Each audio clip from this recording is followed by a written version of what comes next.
জান্নাতের নারী এত সুন্দরী, জান্নাতের নারী এত সুন্দরী, জান্নাতের নারী এত সুন্দরী যাদেরকে দেখে মনে হবে ঝিনুকের মধ্যে লুকানো মুক্তা।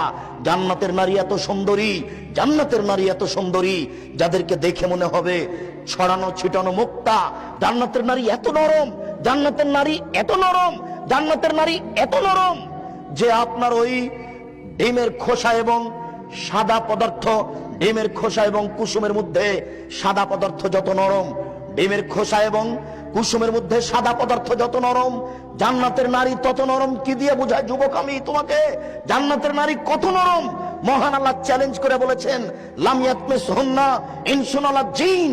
জান্নাতের নারীকে মানুষ কোনোদিন স্পর্শ করেনি, জান্নাতের নারীকে জিন কোনো স্পর্শ করেনি, কোনো দিন কোনো জিন স্পর্শ করেনি।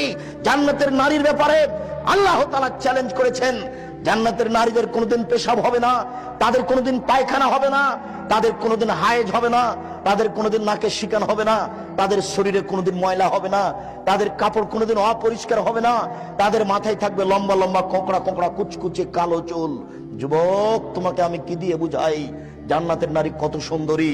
তাদের বক্ষ হবে স্ফীত গোলাকার। তুমি এই জান্নাতের নারী ভোগ করতে চাও? পতিতালয়ের নারী ফাজু ফরুজাকুম, জেনায় লিপ্ত হয়ে না। জান্নাতে নিয়ে যাবো আমি, কিভাবে নিয়ে যেতে হবে দেখবো। জেনায় লিপ্ত হয়েও না, তাহলে বারবার জেনা কথাটা চলে আসছে, এটা খুব বড় কঠিন।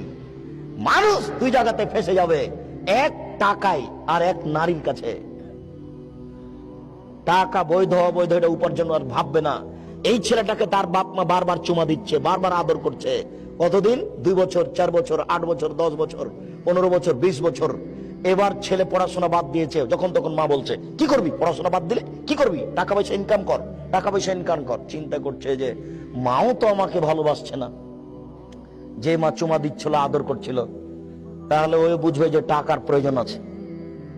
যার সাথে জেনার কথা হচ্ছে সেও টাকা চায়, বাপ মাও টাকা চায়, রিক্সাওয়ালাও টাকা চায়, ভ্যানওয়ালাও টাকা চায়। তাহলে বোঝা যাচ্ছে যে টাকা ছাড়া তার কোনো কাজ চলে না। তখন সে হন্যে হয়ে নেমে পড়ে, তাকে টাকা ইনকাম করতেই হবে। আর নারী জাতি এত কঠিন জাতি, নারী জাতি এত কঠিন জাতি। মুহাম্মদ সাল্লাল্লাহু আলাইহি ওয়াসাল্লাম বলেন, ও নারী জাতি তোমরা এমন জাতি, ও নারী জাতি তোমরা এমন জাতি যে বুদ্ধিমানের বুদ্ধিকে নষ্ট করতে পারো।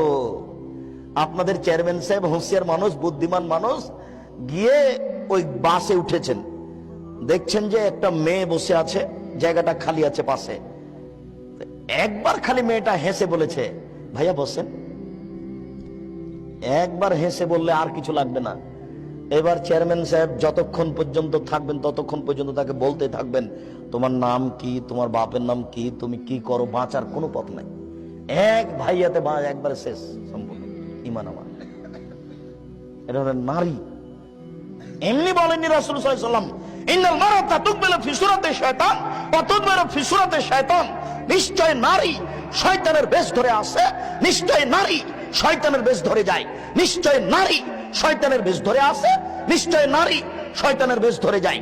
তিনি বলেন, ইন্নান নিসা হাওয়াইলু শায়তান, নিশ্চয় নারী শয়তানের জাল, নিশ্চয় নারী শয়তানের জাল, নিশ্চয় নারী শয়তানের জাল। তিনি বলেন, হিয়াকুমুদ দুখুল আলান নিসায়ে, পৃথিবীর মানুষ সাবধান, নারীদের কাছে যায় না, গেলেই বিপদে পড়ে যাওয়া।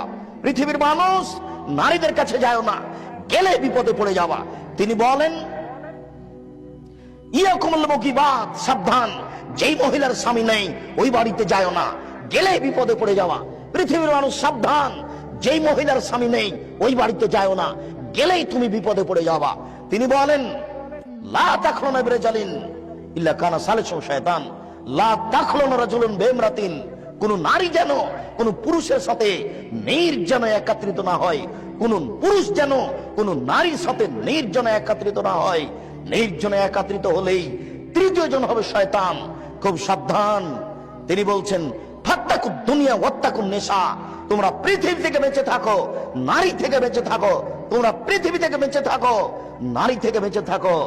নারী বিপজ্জনক বস্তু, পুরুষের জন্য দুইটা বিপজ্জনক বস্তু, এক টাকা, দুই নারী। মানুষ এখানেই বিপদে পড়েছে, তা বুঝতে চায় না। উপস্থিত বৈঠকের দু একজন মুসলিম বোন যারা হয়তোবা বক্তব্য শুনছেন, নাও শুনতে পারে, দু একজন যদি থাকেন, তাহলে হয়তোবা তিনি বলবেন, কি ব্যাপার আব্দুর রাজ্জাক সাহেব, আমাদের উপরে খেপে গেলেন নাকি? এত আমাদেরকে দুর্বল বলে গালি দিচ্ছেন কেন? জি না, আপনি আমার দিনী বোন, আপনাকে গালি দিব কেন? আরে আপনাকে তো খাদিজার মতো মনে করি, আপনার গালি দিয়ে আপনাকে নিন্দা করব কেন? আপনাকে তো খাদিজার মতো মনে করি। দেখেন দেখেন দেখেন, একটু আপনি একটু দেখেন, জিবরাইল আলাইহিস সালাম আমাদের নবীকে বলছেন, জিবরাইল আলাইহিস সালাম আমাদের নবীকে বলছেন, মোহাম্মদ ওই যে দেখেন খাদিজা আতাত বিকাবিন ফিহি ইদাম, ও একটা বাটি নিয়ে আসছে। মোহাম্মদ ওই যে দেখেন, ওই যে দেখেন খাদিজা, ও একটা বাটি নিয়ে আসছে, তাতে তরকারি আছে। শুনুন, আসলে আপনি বলবেন, খাদিজা ইকরে আলাইকে আসসালাম রব্বুকে, তোমার প্রতিপালক তোমাকে সালাম দিয়েছেন, জিবরাইল তোমাকে সালাম দিয়েছেন, আর তোমার জন্য একটা জান্নাতের কথা বলেছেন, যে জান্নাতে কোনো হইচই নেই, যে জান্নাতে হীরা মুক্তা মাণিক্য দ্বারা তৈরি। এই কথা বলে দেন বুখারী মুসলিম। খাদিজাকে সালাম দিয়েছেন আল্লাহ, এই কথা জিবরাইল আলাইহিস সালাম বলছেন। মোহাম্মদ ওই যে খাদিজা, ওই যে বাটি হাতে করে আসছে, আসার সাথে সাথে বলবেন, খাদিজা তোমাকে আল্লাহ সালাম দিয়েছে গো, তোমাকে আল্লাহ সালাম দিয়েছে, তোমাকে জিবরাইল সালাম দিয়েছে। জিবরাইল তোমার জন্য একটা জান্নাতের কথা বলে গেলেন, যে জান্নাতটা হীরা মুক্তা মাণিক্য দ্বারা তৈরি, যে জান্নাতে কোনো হইচই নেই। তাহলে কি আমি খাদিজাকে শয়তান বললাম? নাউজুবিল্লাহ, আশ্চর্য। আপনার নিন্দা করব মানে? আপনাকে খাদিজার মতো মনে করি, আপনাকে নিন্দা করবো কেন? আপনাকে আয়েশার মতো মনে করি। আয়েশা মানে দেখবেন এক মিনিট, আয়েশা মানে দেখবেন এক মিনিট, আপনাকে আয়েশার মতো মনে করি। আয়েশা রাদিয়াল্লাহু তাআলা আনহাকে আপনি এক মিনিট দেখেন। আয়েশা রাদিয়াল্লাহু তাআলা আনহা বলেন, আমার স্বামী যখন মারা গেল তখন তার কবর হলো আমার ঘরে, মুহাম্মদ সাল্লাল্লাহু আলাইহি সাল্লামের কবর হলো আয়েশার ঘরে। আয়েশা রাদিয়াল্লাহু তাআলা আনহা বলেন, আমি তখন ঘরে এমনিতেই ঢুকি, কেন? এটা আমার স্বামীর কবর। কয়দিন পরে এখানে কবর হলো আমার বাপের, তখন আমি স্বাভাবিকভাবে এমনিতেই ঢুকি ঘরে, কেন? এটা আমার স্বামীর কবর, এটা আমার পিতার কবর। কয়দিন পরে কবর হলো উমারের, উমর রাদিয়াল্লাহু তাআলা আনহু, তখন আমি আর এমনিতেই ঢুকি না, আমি মাথায় কাপড় দিয়ে নিজেকে গুটিয়ে নিয়ে কবরের পাশে যাই। একজন বেগানা পুরুষের কবর আছে, আমার লজ্জা হয়। এখানে একজন বেগানা পুরুষের কবর আছে, আমার লজ্জা হয়। আয়েশা কবরকে লজ্জা করেন, তাই তিনি মাথায় কাপড় দিয়ে যান। আর আপনি একজন মাস্টার ডিগ্রি পাস মহিলা, এখন বসে আছেন মাথায় কাপড় না দিয়ে, আপনাকে বলবো না মানে? আপনি বলেন কি? আপনি তো বেহায়া, আপনার কোনো লজ্জা নেই। আপনাকে বলতে এসেছি শুধু রাজশাহী থেকে, আপনার পরিবর্তনের জন্য এসেছি। আপনার লজ্জাবোধের দাবি রাখি, আপনার লজ্জাবোধের দাবি রাখি, আপনার লজ্জাবোধের কামনা করি, আপনার পরিবর্তনের জন্য এসেছি। আপনাকে বলবো না মানে?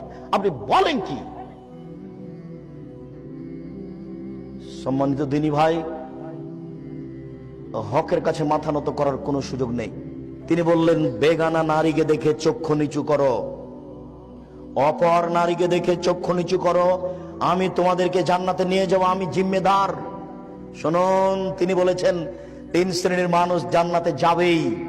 তার এক শ্রেণীর মানুষ হচ্ছে বেগানা নারীকে দেখে চক্ষু নিচু করে, যে সে জান্নাতে যাবেই। 3 শ্রেণীর মানুষ জান্নাতে যাবেই। তার এক শ্রেণীর মানুষ হচ্ছে অপর নারীকে দেখে চক্ষু নিচু করে, যে সে জান্নাতে যাবেই। রাসূল সাল্লাল্লাহু আলাইহি সাল্লাম বলেন, তোমরা বেগানা নারীকে দেখে চক্ষু নিচু করো, আমি জান্নাতে নিয়ে যাওয়ার জন্য জিম্মেদার। তিনি বলেন, হঠাৎ যদি কোনো মহিলার উপরে চোখ পড়ে যায় তাহলে মুখ ফিরিয়ে নিতে হবে। তিনি বলেন, হঠাৎ যদি কোনো মহিলার উপরে চোখ পড়ে যায় তাহলে মুখ ফিরিয়ে নিতে হবে। বলো যুবক, তোমার মোবাইলের কি হবে? বলো যুবক, তোমাদের টিভির কি হবে?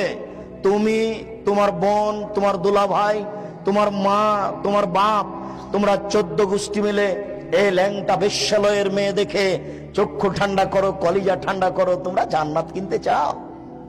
এটা হয় কি করে? এটা বুঝতে পারলাম না। পতিতালয়ের রং মাখানো মেয়ে দেখে জান্নাত কিনতে চাও কি করে?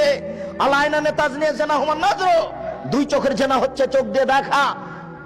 অলজনানে জেনা হল ইস্তেমা, দুই কানের জেনা হচ্ছে কান দিয়ে শোনা, ওয়ালিয়াদ জেনা হল বাদশ, হাতের জেনা হচ্ছে হাত দিয়ে ধরা, ও রিজল জেনা হল মাসি, পায়ের জেনা হচ্ছে পা দিয়ে চলা, জেনাল কালব তামানা তাস্তাহি, অন্তরের জেনা হচ্ছে পরিকল্পনা করা, জেনাল লিসান নুতক, জিহ্বার জেনা হচ্ছে কথা বলা। এগুলো সব জেনার মাধ্যম। এইভাবে জেনা করার পরেও কি করে তুমি জান্নাতের হিসাব করতে পারো? অত দামি মেয়েকে কিভাবে তুমি ভোগ করতে চাও? তুমি হিসাব করতে পারো না? জান্নাতের নারী এত সুন্দরী, জান্নাতের নারী এত সুন্দরী, জান্নাতের নারী এত সুন্দরী, যাদেরকে দেখে মনে হবে ঝিনুকের মধ্যে লুকানো মুক্তা। জান্নাতের নারী এত সুন্দরী, জান্নাতের নারী এত সুন্দরী, যাদেরকে দেখে মনে হবে ছড়ানো ছিটানো মুক্তা।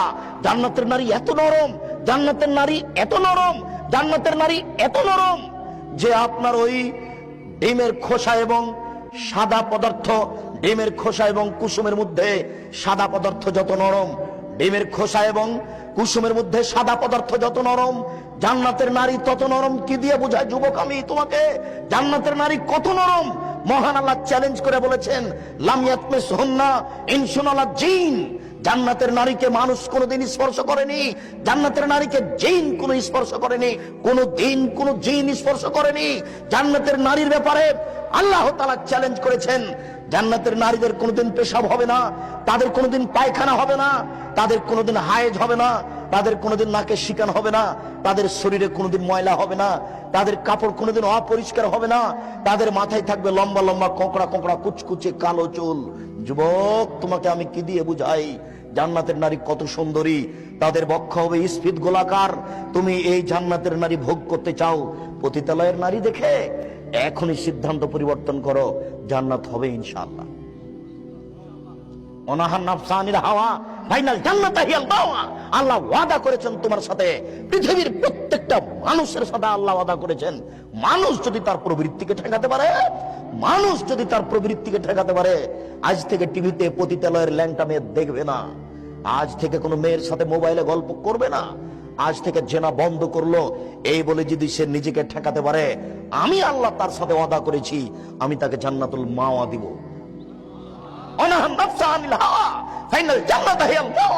কেউ যদি নিজের প্রবৃত্তিকে ঠেকাতে পারে, মনের চাপকে ঠেকাতে পারে, কাপুরুষ তোমাকে চিনি না, তুমি তো ওই মেয়েটার নাম্বার হাসি মুখে কথা বলেছিল, সেই জন্য তুমি নাম্বার ধরে রেখেছো আবার কথা বলার জন্য। এই তো তোমার ঈমান। একটা মেয়ে মোবাইলে তোমার সাথে হেসে কথা বলেছিল, তাই তুমি নাম্বারটা ধরে রেখেছো আবার কথা বলার জন্য। তুমি জান্নাত কিনতে চাও কি করে? জান্নাত খুব দামি জিনিস, জান্নাত পাওয়া খুব টাফ ব্যাপার। তুমি এই জান্নাত ভোগ করার চেষ্টা করো।